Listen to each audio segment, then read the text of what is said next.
Honorable Chief Justice, Mr. Justice Qazi Faiz Isa, Honorable Judges of the Supreme Court, Mr. Farooq H. Naik, Vice Chairman, Pakistan Bar Council, Mr. Shahzad Shaukat, President, Supreme Court Bar Association, worthy members of the Bar, ladies and gentlemen.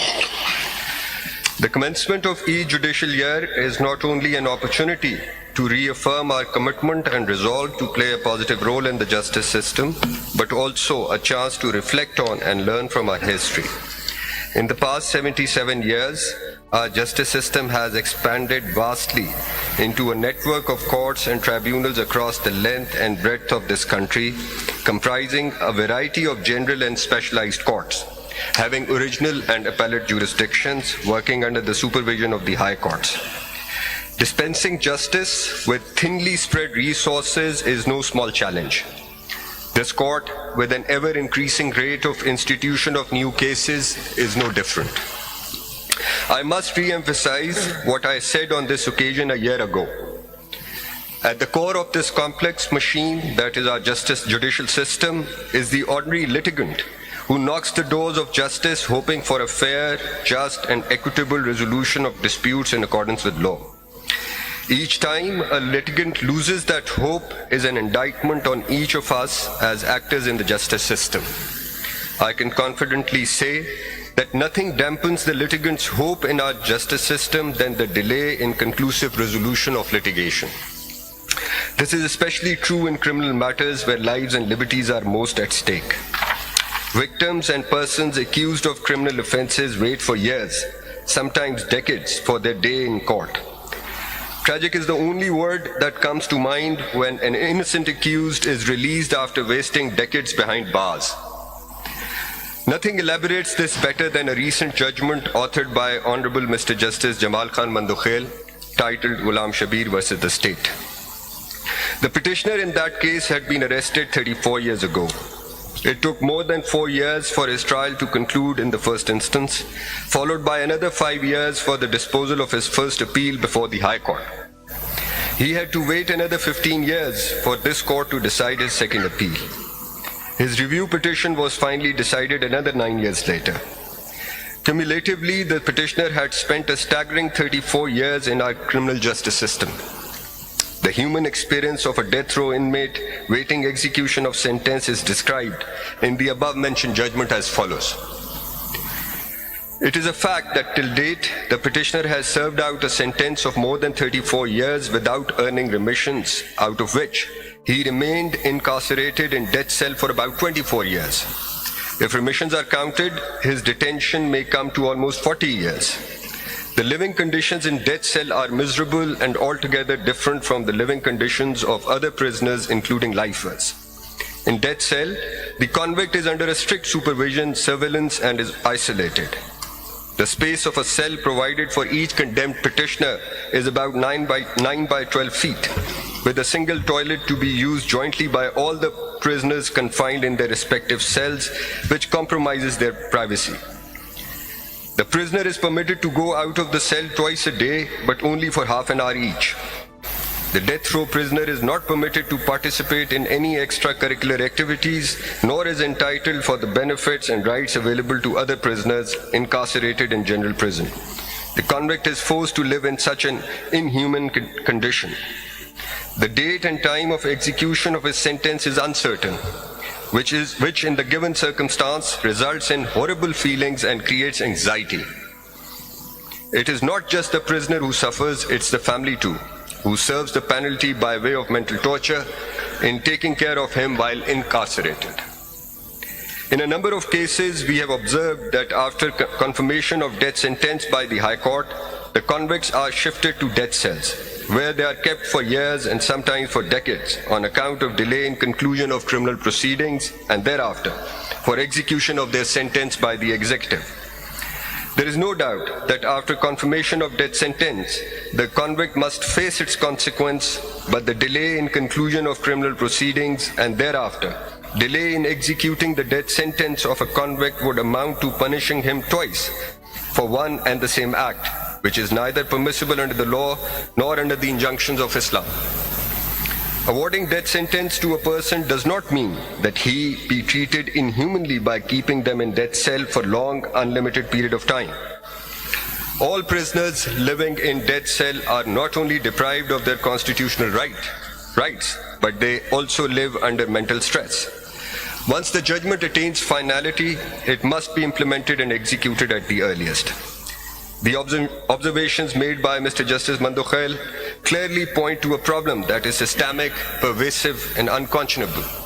If the wheels of justice turn so slow that they grind away an entire lifetime, we must introspect. In addition to the consequences produced by delays in our criminal justice system, we must also address the delays in our civil justice system. Civil litigation invariably involves civil, commercial, and/or social disputes, sometimes enmities, which linger unnecessarily because of such delays. This leads to diminished social and economic cohesion, ultimately costing the entire populace. Dependency of cases before this court has increased by almost 3,500, from over 56,000 at the close of last year to more than 60,000. This is high time that this court, along with other actors in the justice system, comes up with systematic ways not only to prevent the annual increase in pendency, but to reduce this number. This is, of course, easier said than done. There are, however, strategies that can be put in place towards more efficient dispensation of justice at this apex level. The consistently piling pendency in this court clearly indicates that current mechanisms have proven incapable to tackle the challenge at hand. It is perhaps time to go back to the drawing board, identify bottlenecks and target them specifically. This will, of course, require a combined effort from the bar and the bench. We must also look at the tools available to us with the developments in information and communication systems and technologies. We have already seen the successful use of technology to allow for counsel to appear virtually through video link from this court's registries. However, technology can help us in other areas too. We can use technology to devise and improve the case management systems, to automate administrative tasks, assist scheduling, and provide real-time updates to litigants. Additionally, courts around the globe are moving towards electronic filing. Technology can also be used to digitize case records, making them more accessible to counsel and litigants without requiring physical presence. These are just some of the ways in which we can begin to use technology to make justice at the apex level more accessible and efficient. We must not resist the benefits that technology can bring to our judicial system. With the commencement of this judicial year, it is my earnest hope that with reinvigorated resolve, we will all work collectively towards a more efficient and accessible Supreme Court for the litigants. Thank you.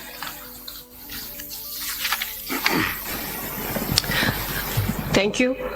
I now request Mr. Farooq Hamid Naik, Vice Chairman, Pakistan Bar Council, for his address. Bismillahir-Rahmanir-Rahim. Honorable Chief Justice of Pakistan, Mr. Justice Qazi Faiz Issa, esteemed judges of Supreme Court,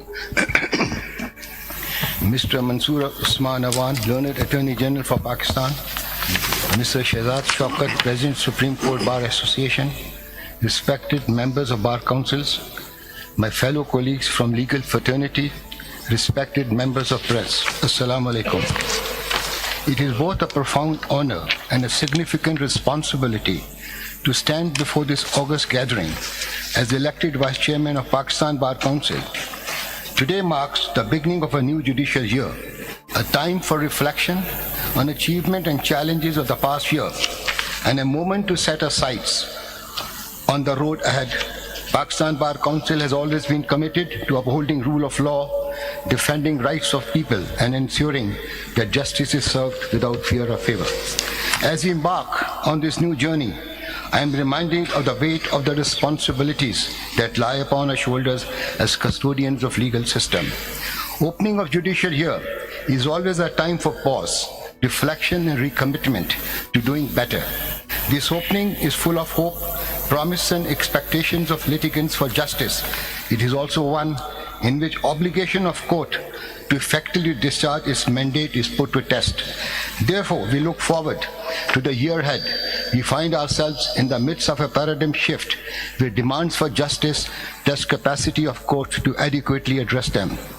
Last year was an extremely intense year for Supreme Court, both as regards judicial proceedings as well as increase in institution of cases. Both required increase in number of judges of Supreme Court to overcome problems of pendency of cases. However, last year has been one of both triumph and tribulation for judiciary. We have seen our courts render decisions on cases of immense national importance, upholding constitution and reinforcing principles of justice and equity. Our judiciary has continued to be a beacon of hope for the oppressed and marginalized, ensuring that their voices are heard and their rights are protected. However, we have also faced significant challenges. Judiciary has been at center of intense scrutiny, with its decisions being debated not just within the halls of justice, but across the nation. Exercise of Article 184(3) of Constitution has particularly drawn attention, raising questions about its scopes and implications of suo motu actions on judiciary's role as an impartial arbiter. Past year has also seen an increase in invocation of contempt of court laws, especially in politically sensitive cases, which has further fueled discussions on balance between judicial authority and freedom of expression. As we reflect on these issues, it is crucial to acknowledge tireless effort of judges and legal professionals who have worked diligently to maintain integrity of judiciary. Their commitment to upholding justice, even in the face of adversity, deserves our deepest respect and admiration. As we enter new judicial year, it is essential to confront ongoing challenges within our judiciary. Foremost among these is the issue of judicial appointments. Strength of our legal system depends on quality of our judges, yet concerns persist about transparency and merit-based nature of these appointments. We must work towards a process that ensures elevation of most qualified and impartial individuals free from undue influence. It is imperative that mode of appointment of judges need to be changed with consensus of all stakeholders. A more rigorous merit-based selection process is essential, ensuring candidates are chosen for their legal expertise, integrity, and commitment to justice. This will help build a judiciary that commands public confidence. Article 175A provides for appointment of judges of High Courts and Federal Shariat Court by a commission headed by Chief Justice of Pakistan as its chairman, which shall nominate to Parliamentary Committee one person for each vacancy as the case may be. Parliamentary Committee, on receipt of nomination from Commission, may or may not confirm nominee within 14 days, failing which nomination shall be deemed to have been confirmed. With utmost respect, I am of the view that Judicial Commission in stricto sensu is not Supreme Court of Pakistan, as it does not render judicial decisions, and any decision of Parliamentary Committee disregarding decision of Commission cannot be termed as interfering with independence of judiciary. There was a harmonious relationship between Judicial Commission and Parliamentary Committee for nomination and confirmation of appointment of judges of superior courts. However, judgment pronounced by Supreme Court in Munir Bhatti's case, reported as PLD 2011 Supreme Court 407, has stifled powers of Parliamentary Committee. Being a member of Senate of Pakistan, I have remained chairman of the Parliamentary Committee in past, and at present I am one of its members. Members of Parliamentary Committee are of the opinion that his judgment is an encroachment on their powers and is violative of principle of separation of powers as enshrined in the Constitution of Pakistan. It is imperative to have a relationship based on law and constitution between judiciary and parliament. Therefore, such judgments need to be revisited by Supreme Court. Article 209 of Constitution regarding conduct of a judge needs to be made more effective and transparent. Effective rules be framed for deciding a complaint against conduct of a judge within a certain period. We believe in independence of judiciary, which essentially means non-interference in the decision to be rendered by judges. However, efficient court administration and case management of all cases will not impede upon independence of judiciary. There must be monitoring scheme or monitoring committee to monitor working of judges of High Court as well as subordinate courts. Such committee may be comprised of retired judges of Supreme Court and High Court. In this regard, it is also important number of working hours of judges be increased. I believe this will improve disposal of cases and redress grievances of litigants. I would request Chief Justice of Pakistan to take initiative initiative in reforming Law and Justice Commission of Pakistan. This will help in development and improvement of legal system in Pakistan and reforming laws and statutes which have become obsolete and cumbersome and need changes with changing needs of society by removing anomalies in law and adopting simple and effective procedures for administration of law to ensure substantial, inexpensive and speedy justice. In this regard, it is imperative for Commission to take measures for coordination of judiciary and executive. Application of Article 184(3) of Constitution, particularly in suo motu cases, also warrants careful consideration. While this power is vital for addressing public issues, its use must be marked by restraint, keeping in view Article 4 of Constitution. Judiciary must balance its authority, protect rule of law without undermining principles it upholds. Regarding exercise of suo motu powers under Article 184(3), clearer guidelines are necessary. These should be developed through a consultative process with all stakeholders, including judiciary and legal community. A well-defined framework will ensure this power is used judiciously, maintaining a balance between enforcing the law and protecting individual rights. Increased use of contempt of court laws, especially in politically charged cases, has raised important questions. While safeguarding dignity of judiciary is crucial, so is respecting right to freedom of expression. We must ensure that enforcement of these laws enhances public confidence in our courts without suppressing legitimate criticism. We need to reform use of contempt of court of laws to align them with free speech and democratic principle. While it is crucial to protect judicial dignity, this should not suppress legitimate criticism. A constructive dialogue within legal community can refine these laws, ensuring fair application that strengthens public trust. Supreme Court Rules 1980 needs to be amended to provide for time limit for disposal of a case after its institution. For this purpose, once leave has been granted, all parties should be required to file skeleton arguments explaining their factual and legal position, and thereafter not more than 30 minutes may be given to each party to adduce their oral arguments. Necessary time frame be fixed in rules for early disposal of petitions as well as appeals. Urgent matters may be fixed within 14 days without any discrimination. This would go a long way in redressing grievances of litigants. That these challenges require a collective resolve to reform and strengthen our judiciary. By addressing these issues directly, we can uphold principles of justice and reinforce the trust that people of Pakistan place on us. By embracing these reforms, we can ensure our judiciary upholds highest standards of justice and meets the evolving needs of society. Let us commit to these goals, keeping judiciary a pillar of strength and integrity in Pakistan. Strengthening judicial institutions plays a key role in restoration and consolidation of peace by facilitating maintenance of law and order and fostering peaceful resolution of disputes, which serves to strengthen democracy in country. In Pakistan, where uncertainty prevails with each passing day, justice must remain a guiding light. And for the rule of law to thrive, we need fearless judges. We need judges who will impart justice independent of prejudice and public opinion, but only in accordance with law and constitution. We need judges who are not afraid to do the right things within the ambit and purview of law and constitution, even if it is unpopular, controversial and difficult. This is the hallmark of independent judiciary. Three main institutions of Pakistan owe to its citizens to work and play their role within the domain as set out by Constitution of Pakistan without stepping on each other and interfering in the functions of the other. Common man must not suffer at the hands of justice system, very institution from which it seeks justice. Let Parliament make laws, judiciary interpret laws, and executive implement laws. This yardstick should be maintained for democracy to flourish and judicial system to be maintained.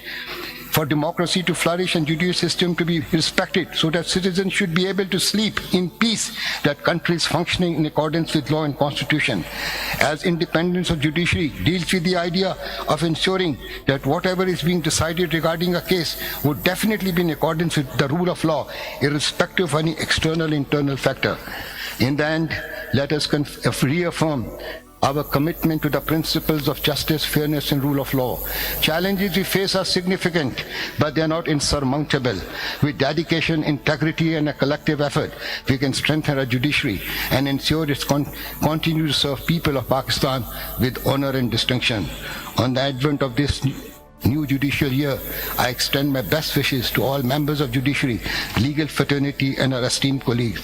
May we work together in harmony and resolve to uphold ideals that form cornerstone of our justice system. Let this year be one of progress, reform, and unwavering commitment to justice for all. Thank you. Thank you. I now request Mr. Shehzad Shaukat, President, Supreme Court Bar Association, for his speech.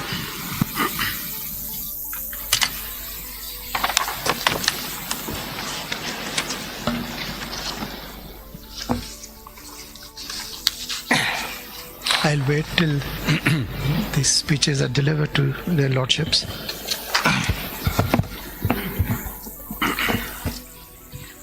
Honorable Chief Justice of Pakistan, Mr. Justice Faiz Issa, Honorable Judges of the Supreme Court of Pakistan, Mr. Mansoor Usman Awan, the Attorney General for Pakistan, Mr. Farooq H. Naik, the Vice Chairman of the Pakistan Bar Council, respected members of the bar, ladies and gentlemen, Assalamu alaikum.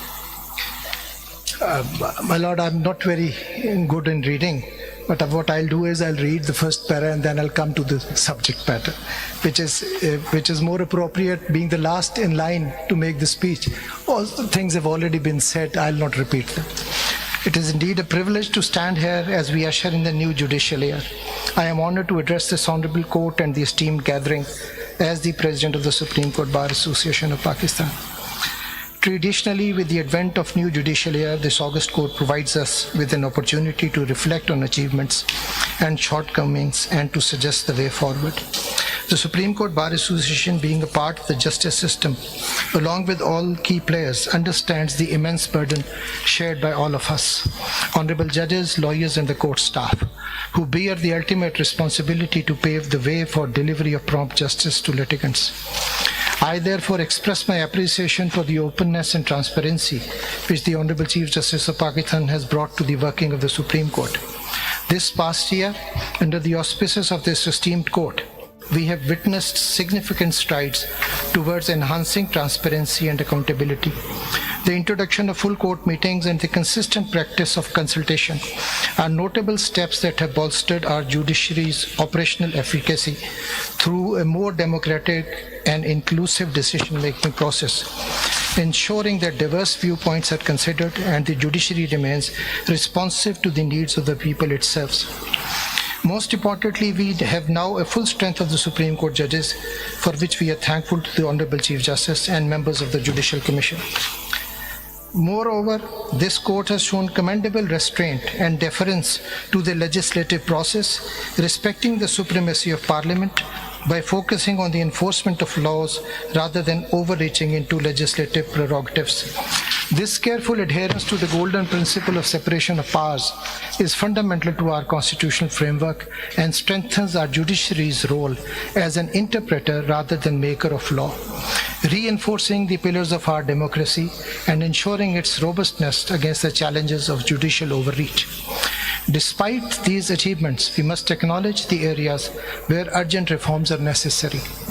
As the representative of the legal practitioners of the Supreme Court, it is incumbent upon the bar to highlight and advocate for solutions to these challenges, ensuring that our justice system is just, efficient, and accessible.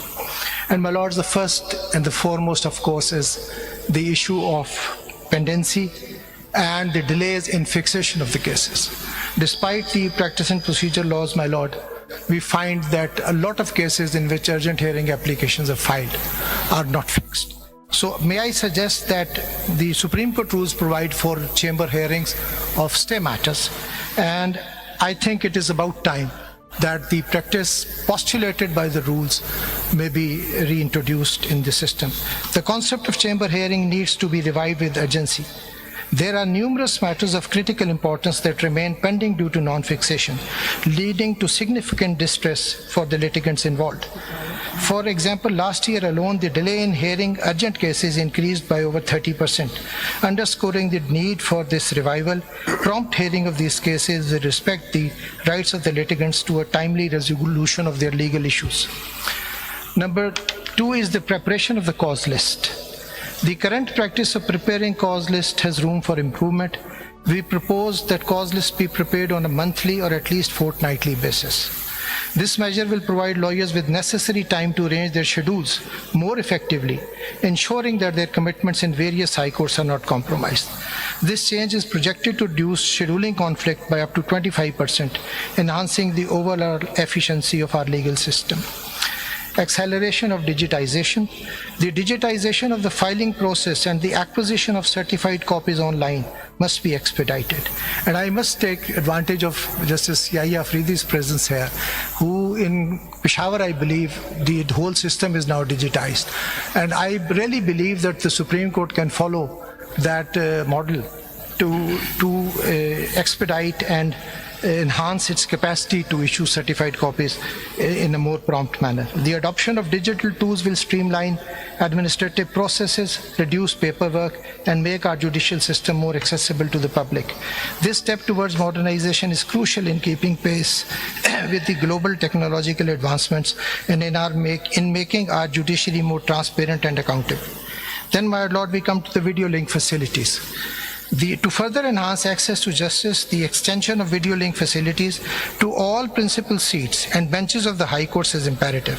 This technology enables lawyers to represent their clients in the Supreme Court without the need to be physically present, which is particularly beneficial for those practicing in different regions.